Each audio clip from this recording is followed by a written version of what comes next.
Hello, I'm Toycat, and I'm going to jump right into it today because how often do you get to revisit the Skyrim mashup pack, the monster spawning minecart, and the pig man villager? Also, there is a really weird tidbit regarding the pig creeper story, which most people don't know, and I wanted to go into 64 of these for a reason that will make sense by the time we get to the end. If you watch all the way there, you'll totally understand what I'm talking about, but for now, let's mention that there were no game modes in Minecraft when it first started. The idea of game modes is a new feature, and old players would have known when Minecraft was just Minecraft. This didn't mean that it mostly resembled creative or survival. Instead, it seemed to fluctuate back and forth between the two, with early day Minecraft being creative and then later survival mode being added as a much more fun way to actually gather resources. Only in beta 1.8 was creative mode added back, and although this was exciting and revolutionary to many, the truth was it had already existed as a base game Minecraft feature before that. And so when the adventure and spectator modes were added, it seems as though game modes are a normal part of Minecraft, but the truth is there's one true game mode and then there's a bunch of pretenders. We all know survival is the way, and we also all know that survival has a hunger bar. However, the hunger bar is a new feature.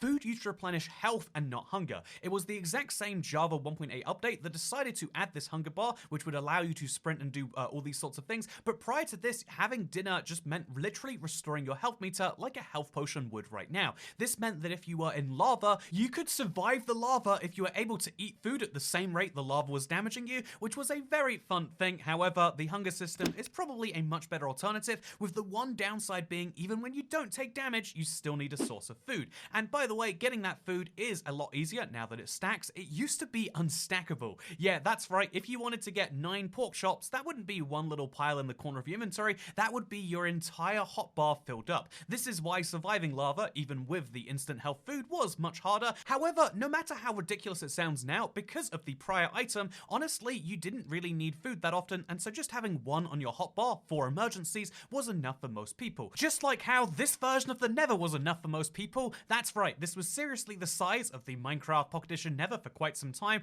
and it obviously wasn't an entire dimension. It was something made from the Nether reactor core. This was an incredible way to make a miniature Nether, which you could use to get all sorts of blocks at a time when phones and tablets which were running Minecraft Pocket Edition were not powerful enough to actually run a full dimension. I mean, seriously, nowadays your smart fridge probably has more processing power than your phone did back in 2012, and so even though it looks ridiculous, it was a really good thing they added this at the time. They also added a way to get a lot of netherrack if you wanted to simulate the mining the Nether experience, which is why there was an exclusive structure that would spawn as part of this called the Nether Spire. This was a ridiculous little structure, and it was clearly made by a programmer, but there's something just beautiful about it, right? There's something just old school and inspiring about really old structures, and this was deemed obsolete when the Nether was added alongside the Nether reactor core, which is why you might not remember it if you've been playing since the Bedrock edition, or at least since the late days of Minecraft Pocket Edition. Speaking of the late days of Minecraft Pocket Edition, because smartphones were so low powered back then, they were also small. Small meant there was no space for a complex touch-based UI,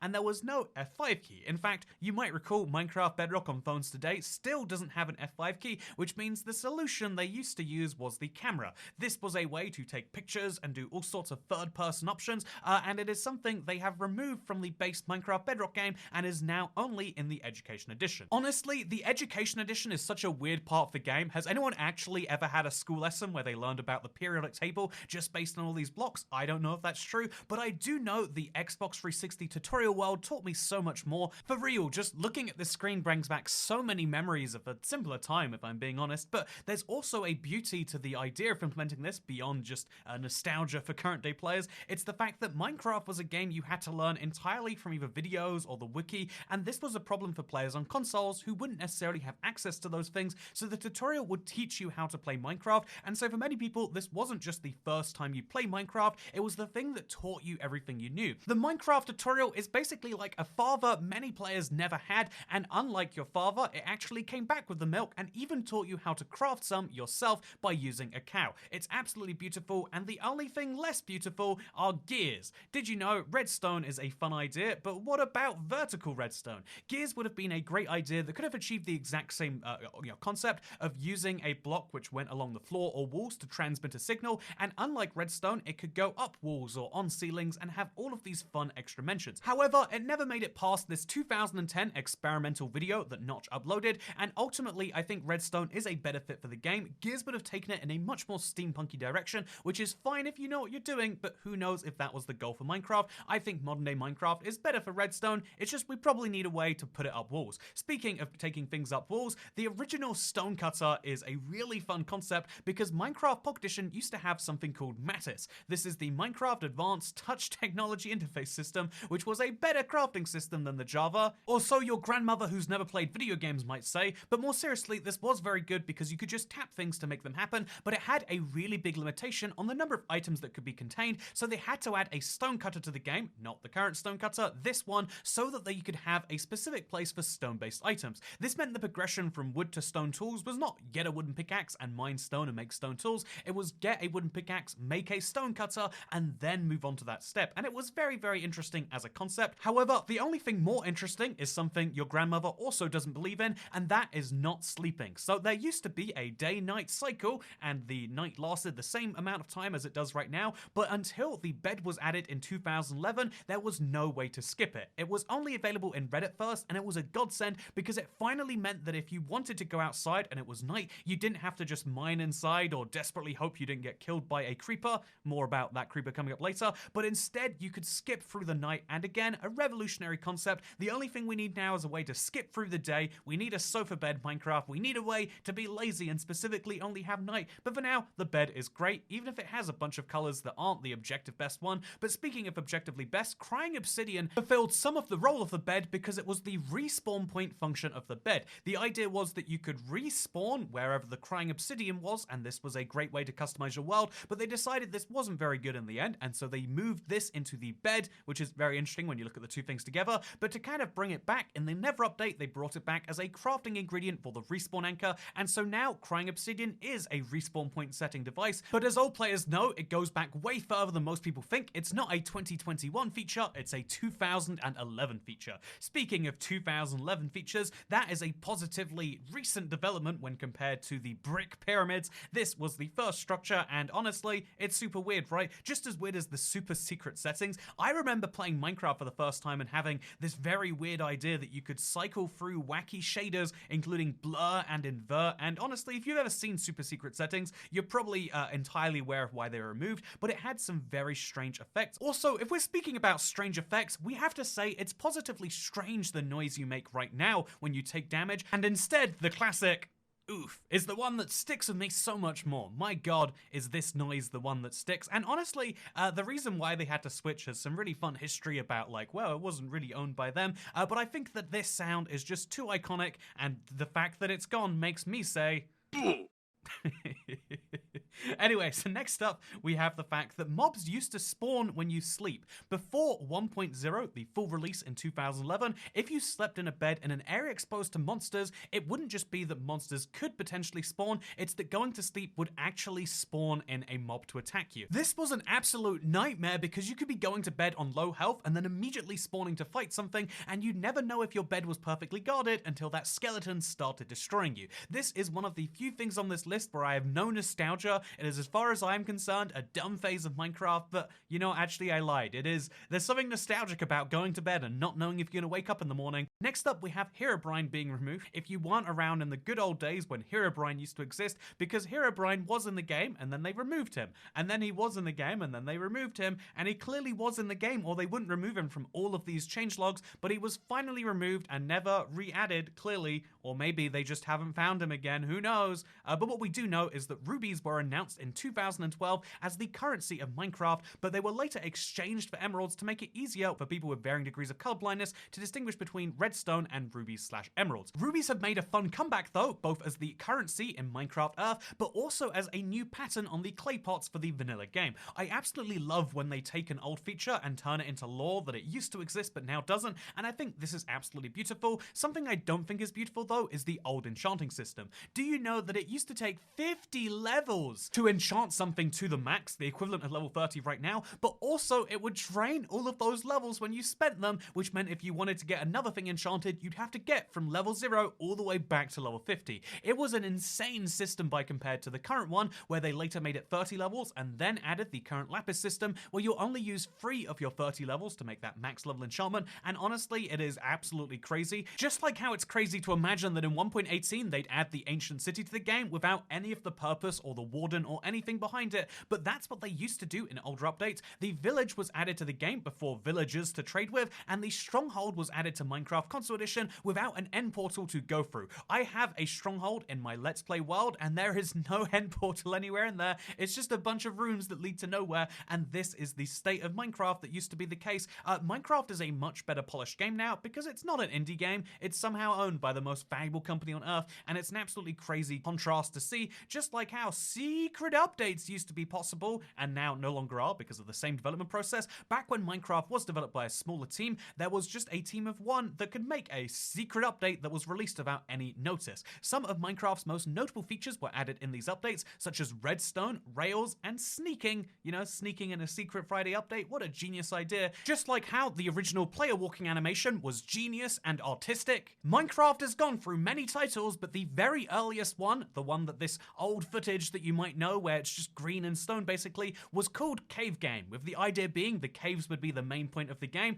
and if only Minecraft knew what would happen to the caves and how they'd be neglected until 1.18. But something that you did perhaps know was that Minecraft isn't the only game Mojang Studios have made. They've made a bunch of Minecraft spin-offs, and nowadays they've basically, you know, compelled themselves to being the Minecraft Studios, but they used to make some other games too. Scrolls was a popular card game, and Cobalt was a co-developed game with Mojang and Oxeye Studios, who Jeb was a part of. So basically, Mojang as a whole has made two entirely different games, both of which are not really very popular or played when compared to Minecraft, which is why they make Minecraft spin-off games like that Minecraft Legends you might have heard about. Speaking of Legends, you might have heard the legend of when Minecraft had world-sized limits. Although most people are familiar with the infinite world that Java Edition and Bedrock Edition have, Console Edition and Pocket Edition had no such luxury. Because of limited memory space, the hardware meant that the Xbox 360 worlds were limited to 864 by 864, and Minecraft Pocket Edition worlds were limited to 256 by 256. This is something you might remember, but even crazier is the fact that Minecraft Java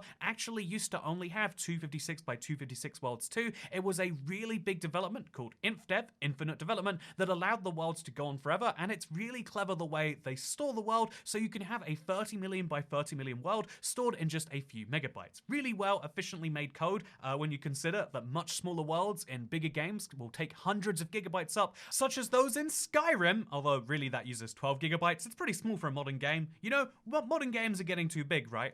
That's a point I think we can all agree on, but I want to talk about that after we say the blue flower. Did you know instead of adding a red rose, the Pocket Edition Alpha added a blue flower because of hardware issues? Honestly, this is one of the biggest mysteries of Minecraft. What hardware issue is there that prevents them from adding a red flower to the game and instead forces them to add a blue one? There's got to be some device somewhere that just can't handle a red flower, and they've never explained it since, but the blue flower is, you know, the cyan flower is something they did later adapt into modern day Minecraft. But yeah, what a weird little truth, right? A rose, but it's blue, was a hardware limitation. I think someone made a mistake, they're colorblind and they're just covering their ass and no one knows enough to correct them. But speaking of covering their ass, that's what pigmen should do all the time, because originally villagers were not going to be humanoid characters, but are instead going to be a type of pig that had learned sentience and the ability to trade. And honestly, I thought it was a really great idea for the then vacant villagers. This was, however, scrapped in the implementation of villagers, and then they were somewhat re-added in the Never update as piglins,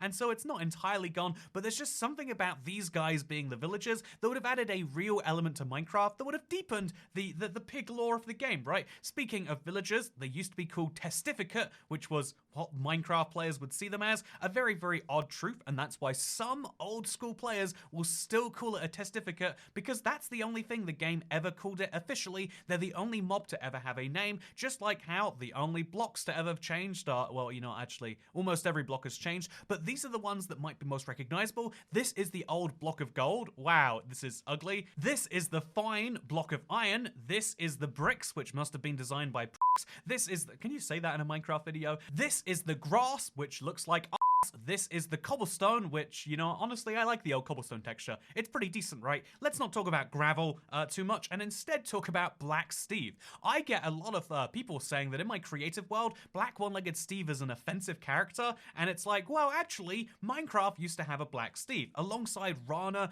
Beast Boy, and Default Steve, which were meant to be the test mobs. In fact, Notch, one of his first hires, was to get an artist called Doc to add new characters to the game with a higher art style. However, they did did not mesh with Minecraft's blockiness at all, and thankfully, Doc was later fired, and I wonder what he's up to these days. We should go find out, right? Apparently, he's a senior game designer now, working on Us 2 games. Oh, that's oh, they make Monument Valley. Wow, that is crazy. You know, honestly, if you look at Monument Valley, a much better use for his art ability than Minecraft, where the main characters still look like... They recently added new main characters to Minecraft, and they still look like this, just arguably worse, because there's no consistent design style. You know, anyway, with that said, I'm glad he's doing well, but what I'm also glad of is that we don't have the old boats anymore, so if you find having to use a wooden shovel to craft the boat annoying, at least you have one, and they are usable. Previously, boats used to look like this, and if you hit even the tiniest surface, sometimes even lily pads, the boat would crash and turn into sticks and planks, and it would be absolutely unusable for anything besides perfectly clear ocean, which was absolutely atrocious. I mean, just as atrocious as the old Minecraft logo. Instead of the beautiful style we have now with a fun creeper face, it used to just be Minecraft but made from cobblestone blocks. You know, I can see why Notch hired an artist now. It makes a bunch of sense. Just like how it made a bunch of sense for them to add the glowing obsidian block to the game. This was a legacy of the Nether Reactor Core. Also a legacy is the info update block and reserved 6 block, although you probably better know them as the update block because that's what it says on them. In fact, I have one of these in my Let's Play world, and the official reason that they exist is because if you were to downgrade a world version, all of the blocks which didn't exist in the prior version could change into update blocks rather than breaking your world. This is a really smart idea. However, the fact that they exist on worlds that have never been downgraded, such as mine, and also the fact that there is a reserved 6 block which replaces fire and does some very confusing things, makes me believe there's a little bit more confusion to this than you might expect. But yeah, info update and reserved 6, the blocks you probably never knew the name of, but you've definitely experienced at least once. I found them in my Superflat world because the mangrove roots changed block ID, and so speaking of changing block ID, the chest didn't change its ID, but instead changed its size. It used to be a full block in volume, and now it is slightly smaller. The benefits of this is you can waterlog it, and you can survive by falling into that waterlog part, but the biggest benefit of any old feature has to be the console edition mashup packs. This is something I've been excited for the entire video because console edition was so much harder to mod or add a custom maps for than any other edition of the game, and also you could only modify existing features because it was a console and there was very limited access to the code. So 4J Studios' response of this was the mashup packs. This was a purchasable add-on to the game with a skin pack, texture pack, and custom-made world to explore. You could use any of these elements in isolation, but also you could use them all together, so you could be a Mass Effect fighter on a Mass Effect world using special Mass Effect textures.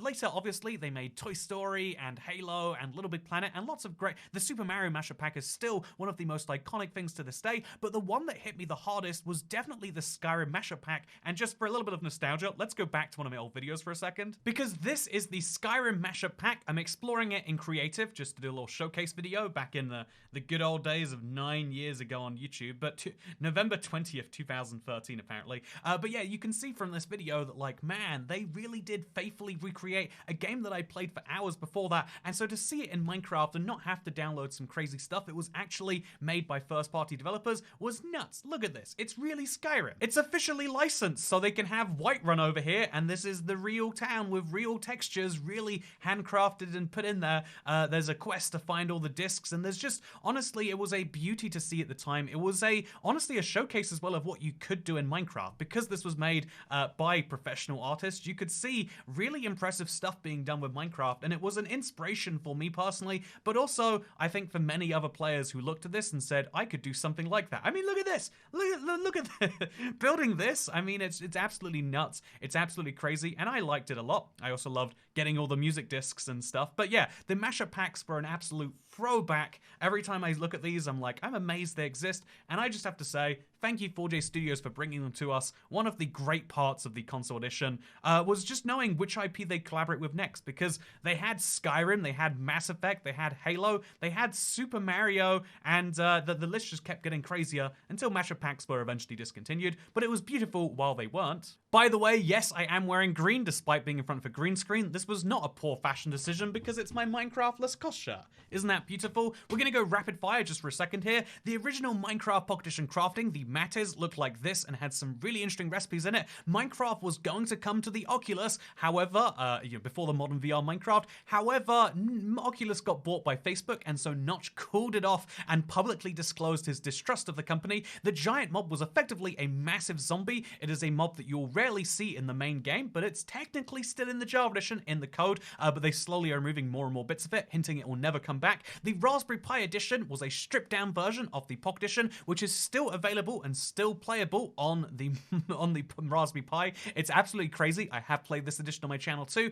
There were player stats very briefly, attack, defense, and speed, which were viewable in the inventory. However, these were never elaborated on, and Notch himself even forgot why they were added. There was also an arrow counter added for the 1.8 update, which allowed for an arrow counter to be displayed on the player's HUD. It was removed before the full updates be released, but it's a potential Combat Update V2 feature. The quiver was effectively the same thing, but it was a physical item which existed, and it was going to be a part of the regular combat update, but then wasn't. Maybe in the second one, which is definitely coming any day now. Honestly, at this point, the Combat Update V2 as an idea is starting to become an old thing only Minecraft players would know from back then. Also, the last rapid fire item here is Notch used to drop an apple. Obviously, most players never killed Notch, myself included, but if you were to kill him, he would drop an apple until 2012 when this was later removed to presumably stop people being encouraged to kill him. It was a very fun little Easter egg put in for a developer. Subscribing to the channel is not only a great way to see more of these videos, which hopefully you're enjoying, by the way. This one took a lot of effort to put together, but I'm presuming if you're at this point in it, you're liking it. I just appreciate a subscription if you want to see more of these things. Let's be honest, it's YouTube. Most people don't subscribe, but it helps my ego very slightly, and that's nice. And also, greater than 99% of house fires happen to people who aren't subscribed to the channel. That's a true statistic, and don't think about why it's true, but do think about the fire item, which used to be something which would exist in your inventory and could be placed. Instead of using a flint and steel, you directly place the fire. You can see why this eventually had to be removed for all the lore reasons, but it was a fun thing while it existed, and it also led to chainmail armor being crafted as an idea. You could actually take these fire blocks and use them to craft chainmail. At the time, they weren't sure what chainmail should be crafted from. Nowadays, in modern Minecraft, it is a rare loot item only, but I think now that we have the chain, wouldn't it make sense that you could craft 7 chains together and get some leggings, or 8 chains together and get a chest plate? Okay, just me. But also, chainmail used to be exclusive to creative even. It was only in 2012 when they re-added it in the ways that you might be used to, and so that's pretty fun, right? Speaking of pretty fun, the bow texture used to face the wrong way. You know, are you bored of my head floating around here? In the in-dev era of Minecraft, the bow texture was facing the bottom right and not the top left, and so it looks a little uncanny to see the original texture, to say the least. The same is true for the original end portal frame texture. Before the end portal frame that we all know and love today, well, you know, we all know today at least, we had this one from beta 1.9, which made it look a lot more ethereal. You might say it looks a lot more Aether-like. What you wouldn't ever say is Aether-like is the in-dev house, because some players think starting with a bonus chest is cheating, but how about the old versions of Minecraft where starting with a house mortgage-free was a normal part of the game? These houses were made of mossy cobblestone, which was the only generated mossy cobblestone in the game at the time, and had chests full of pretty much stacks of every item in the game.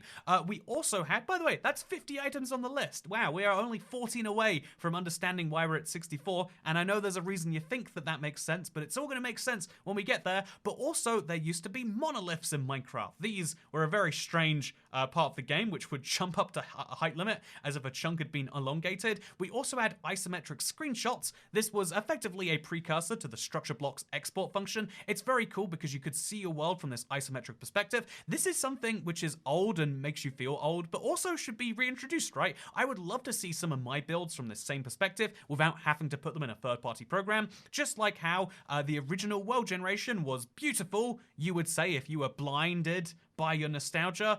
Yeah, before biomes and complex terrain, we just had classic world generation, which looked vaguely like this. We also used to have the old arrow context sound, which, along with the original oof sound, this is one of the most nostalgic Minecraft sounds. You can definitely hear why it was removed, though.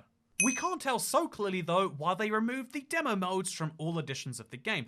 Back in the day, the Java edition, as well as the console edition, and even certain Android phones had their own versions of a demo. They had limited functionality and a time limit, but allowed a new player to gauge the feel of the game. The Java edition demo, for example, allowed 1 hour 40 minutes of playtime, that's 5 in-game full days, on a single seed. The console edition demo was arguably the best, as it only allowed 45 minutes of playtime, but had a full tutorial world and would actually allow you to learn what's going on in the game. And I have many subscribers who said that, yeah, they couldn't afford Minecraft, and so playing the demo over and over again was what got them into the game. Let people try your product for free, and if it's good enough, they'll want to pay, is usually how it works, but not in modern day Minecraft. Also, Minecraft Pocket Edition Lite has been gone for 10 years now, and so that's kind of sad. But what isn't sad is the creeper doing melee damage. So everyone knows the infamous pig to creeper story. Notch was working on a pig mob and accidentally got the X and Y values mixed up, which meant it was a super elongated tall pig,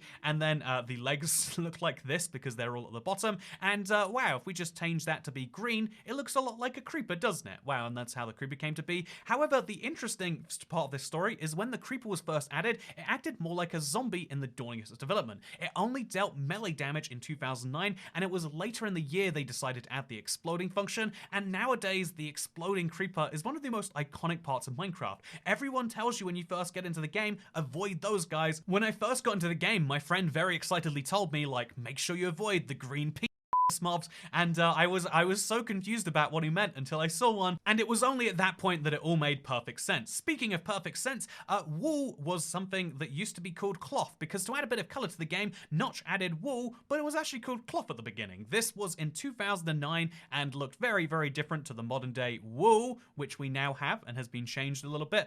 We also have the idea of punching sheep to shear them. This was the only way you could shear sheep. There was no dedicated shear item, yeah, you basically had to abuse your sheep if you wanted to ever get their wool. They also wouldn't regrow their wool until the introduction of shears. You'd get you'd get the wool one time from a sheep, and then it would be done, just like how the zombie horse is done. I think this is one of the more disappointing features they've never added. They added the zombie horse and the skeleton horse in the same update, and although the skeleton horse later got a use, the zombie horse is still only obtainable with /summon or spawn eggs, which is a real shame in my opinion. Just like how the spawner minecart, which could be a great way to obtain them, was a weird example of a minecart, because we had the furnace minecart, which was near useless, the chest minecart, which has a very limited range of uses, and then later they added all the minecart hoppers, etc. But all of that time, there was the command block minecart and the spawner block minecart. Both of these are incredibly weird ideas that honestly haven't really been expanded upon, but if you know the spawner Minecraft, you probably played some weird modded maps back in 2012,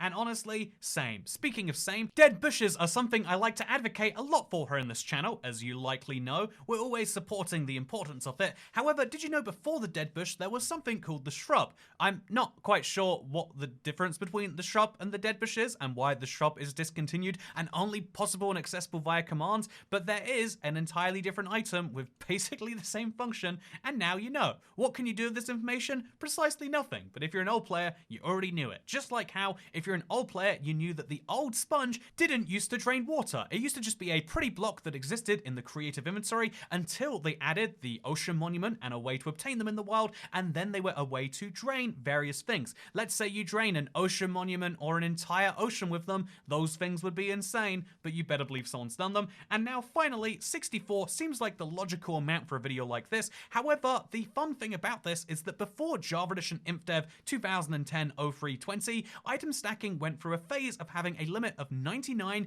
999, and even 990. It was only later in 2010 that they finally decided that 64 should be the stack limit, where it has remained to this day, and so in honor of that, if you're an old player, we're going to stick with the modern 64 limit, but mention that really we could have made this a 99 list or a 999 list. Although I have to admit, if it was that second one, we'd definitely run out of features. By 999, we'd be saying like, oh, did you know the credits used to have more names because fewer people worked for Mojang back then? We'd get really convoluted, but I think the fact that we could go through 64 of these communities, and there are still things we haven't really dove into fully, is a real testament to the fact that Minecraft has changed so much over time, but also the Minecraft audience has. You know, this video is saying only old players know, but the reality is there are a lot of players who played back in the Java Edition days of 2010, 2009, got into the game because of videos, but then there are people who started playing Minecraft console because of their friends. There are people who started playing Minecraft Pocket Edition because it was one of the best games on mobile, or even Minecraft Pocket Edition Lite, right? The